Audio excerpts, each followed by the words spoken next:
Welcome, welcome to this week's edition of the Black Belt Newscast. I'm Cindy Fisher, publisher.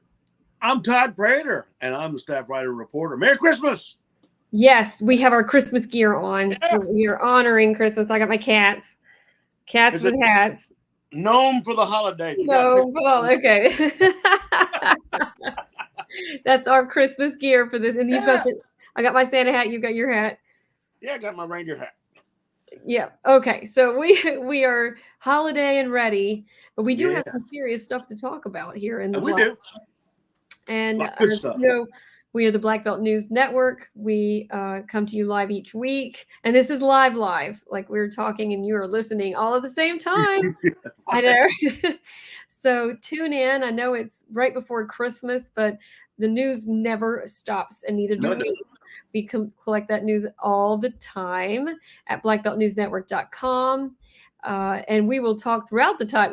Where can you find this news that we are covering for the Black Belt? You're not going to find the most comprehensive news coverage that we do here in the Black Belt, anywhere else online, especially.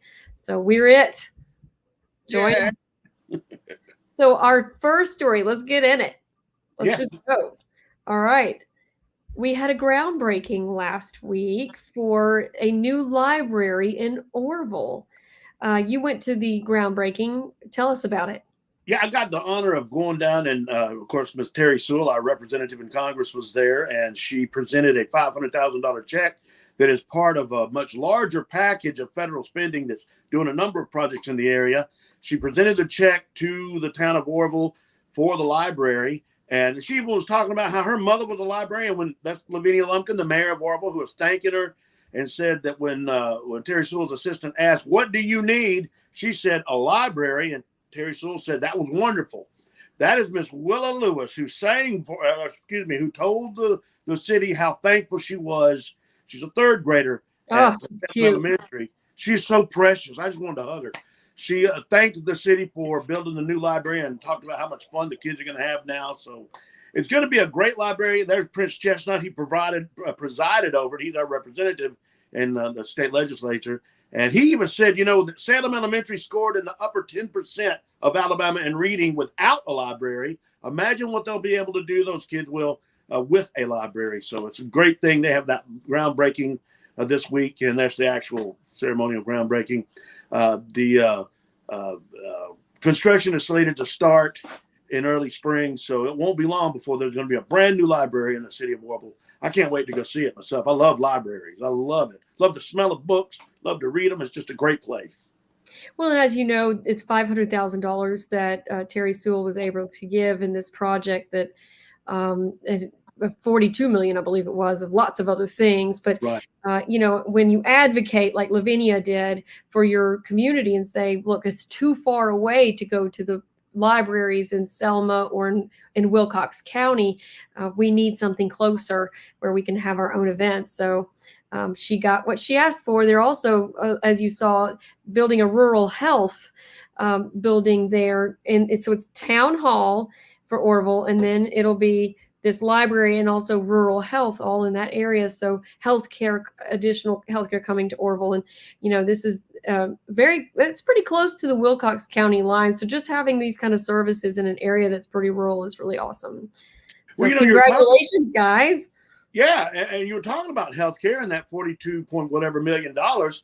Part of what it's paying for is a healthcare training in Demopolis, which is important for us. And, of course, it's also got a healthcare, I believe, in Wilcox County as well. So a lot of Black Belt stuff going on right there.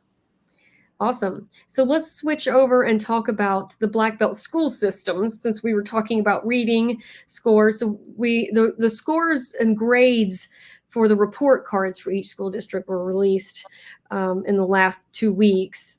And so as your news agency for the Black Belt, we went and dug into the numbers, and we found that that Marengo County, Demopolis, city of Demopolis, and Hale County all had the highest grades of C or above. Most of them, those had Bs. They're the only school districts in the areas we cover that had a B higher than a C. And this is the state Department of Education does this report card based on test grades. And and it's really interesting to see how we're doing. So Demopolis City Schools got a B, a score of 85. Marengo County got an 86. Hale County has a B at 80. But Dallas County, Selma City, Wilcox, Perry all have a C.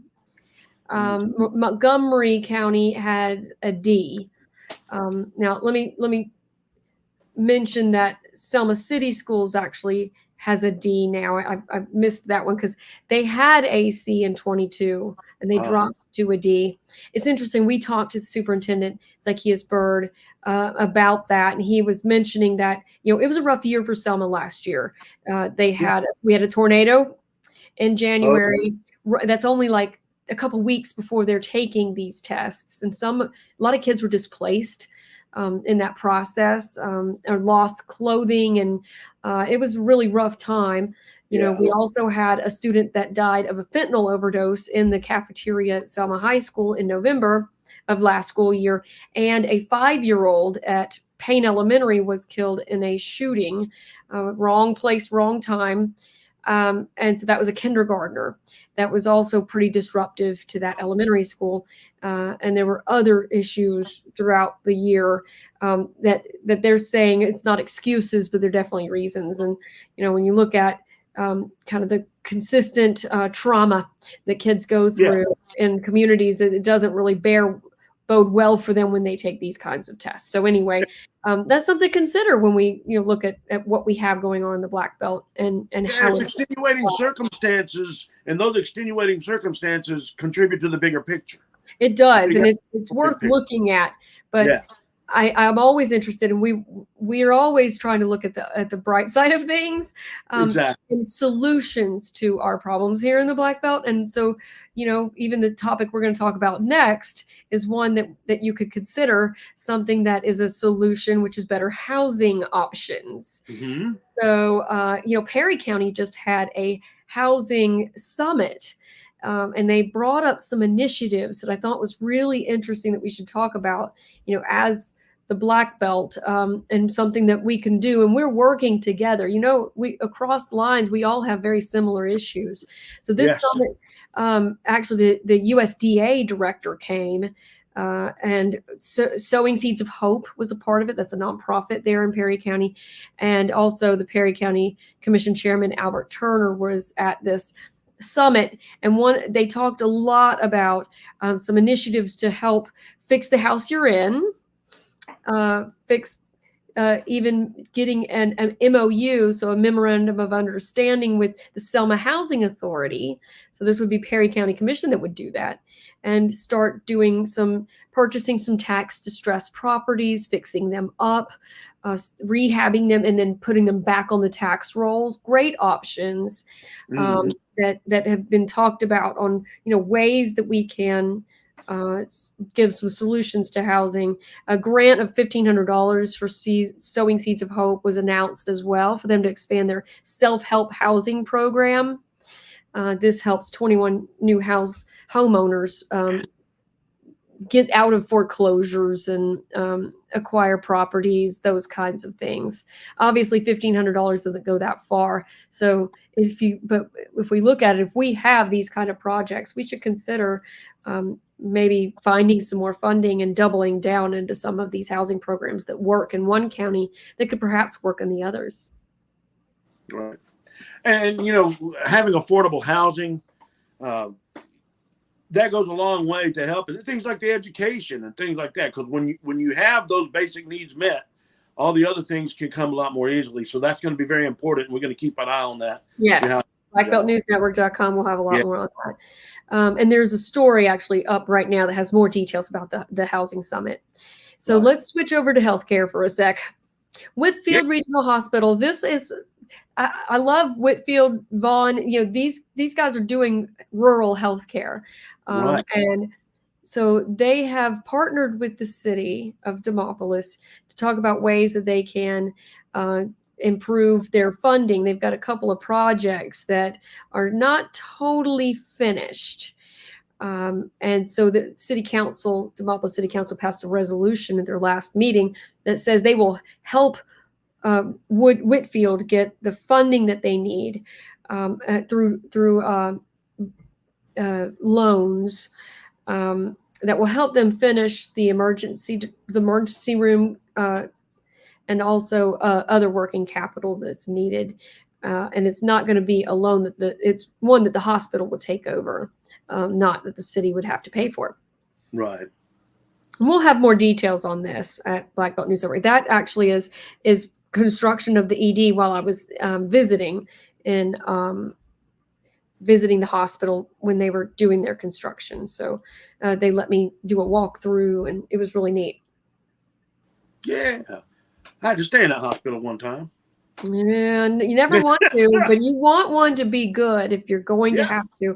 So Whitfield's really doing what they can to be a kind of a leading rural healthcare option in the middle of the Black Belt. So we hope that works for them. So let's talk about rural healthcare is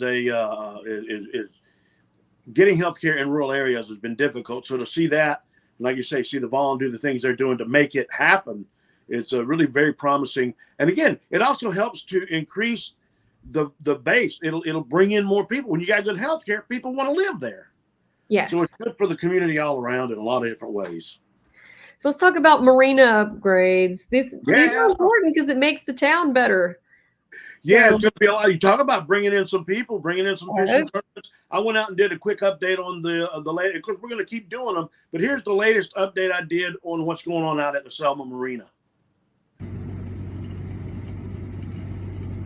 Hey, it's Todd. We are out at the Selma Marina where they're doing the marina improvements. Merry Christmas, Selma and Black Belt.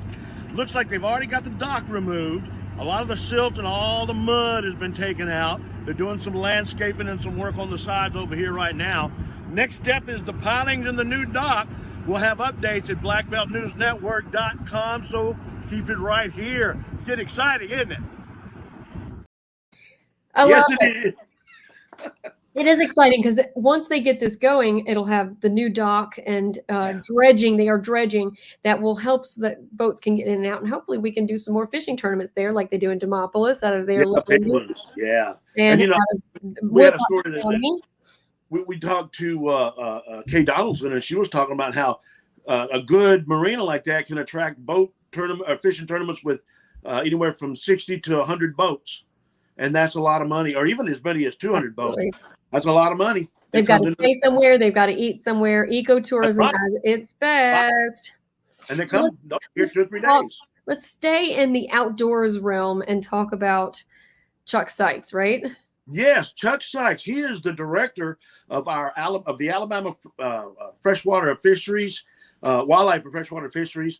He's a super nice guy, and he's actually a wildlife biologist.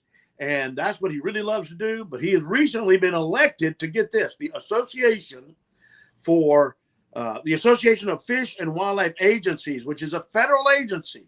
It's a federal association that was made in 1902 to protect states, to make sure that no federal regulations do anything to harm the fishing and hunting and outdoor activities and laws in the states.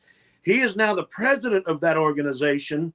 He is representing not only all 50 American states and all of the territories, but he also represents all the Canadian provinces. Not only does he represent those here in this continent, but he also represents around the world to make sure that nothing is harmful to our ability to go out and enjoy the outdoors. And the reason this is important is, first of all, he's an Alabama guy. And second of all, he told me in the interview, we'll have details in the story on blackbeltnewsnetwork.com, that even though he represents literally half the world, Alabama is first and foremost on his mind, because this is his home and this is what he represents first. So we've got a voice around the world taking care of our outdoor and our hunting and fishing here in Alabama. And that's a good thing. Oh, that is a good thing. Yeah. All right. We like to end on a happy note. Yeah. We do a lot of happy stuff, but let's talk about this couple that came through Selma. Yeah, the Walking America couple, Torrin and Paige Rouse, two of the nicest people you will ever meet. They are from Missouri, and they had been in the corporate world and working, and decided that material things weren't for them, so they got rid of all that. Torrin had actually done the van life thing for a little while, living in a van. And when the two of them got together, got married, they decided to walk. And they have literally divided the country into 4 routes and have walked, I think 2 of them so far. They're walking the southeastern route, heading south. They came through Selma. They loved it down here, too. They have talked about how nice it is. They got to hang out with A.C. Reeves. They went to a bunch of the sites here in Selma. Then they went west a little bit, went over to Whitehall. They actually stayed at the Southern Sportsman's Hunting Lodge, speaking of outdoors. Ashley Mason and her family took care of them for a while. And they asked for campsites or if people will put them up at night. And the whole point of their walk is to find the good that's still in this country and find the good in people. They wanted to meet people. And then by doing that, they're also spreading that good and showing that good still exists in this country. And I'm going to tell you, they've done a wonderful job. They have a Facebook page. It's walkingamericacouple.com. You can keep up with them. It's really fascinating. It's kind of one of those things when you watch it, you go, doggone, I'd love to do that. Oh, not me. I want to do it like in a camper. Yes, I would clamp that. Mm-hmm. Yeah, I'm a little too old for that walking stuff. I look very young and spry. Yeah, exactly. But it's great to see Selma spotlighted and put in such a good light like that again. Yeah, great. Well, of course, there's stories like this, and that was actually in the print edition of the Selma Sun this last week as well. It's also on blackbeltnewsnetwork.com. Share it, love it, like it, and also follow or send us your news and photos to news@blackbeltnewsnetwork.com. We always finish our newscast by thanking our sponsors. Randall Miller, thank you so much. They have a really beautiful Christmas ad in the print edition of the Selma Sun this week. Yeah. And actually, I think it's on blackbeltnewsnetwork.com as well. So they're wishing everyone a Merry Christmas. Really awesome. And we thank them for what they do in the community. Also, make sure to follow us. Facebook, Instagram, TikTok, YouTube, at Black Belt News Network. We are always posting on that. There's always keep up. That is how you can keep up with what we are doing. So we will. And send us your news. You got something, you got a tip, you got something you want us to cover, send it to us. We'll check it out. We'll follow up on it. We'll cover it for you and communicate with us. That's what it's all about. Awesome. We will see you guys next time. Merry Christmas. Merry Christmas.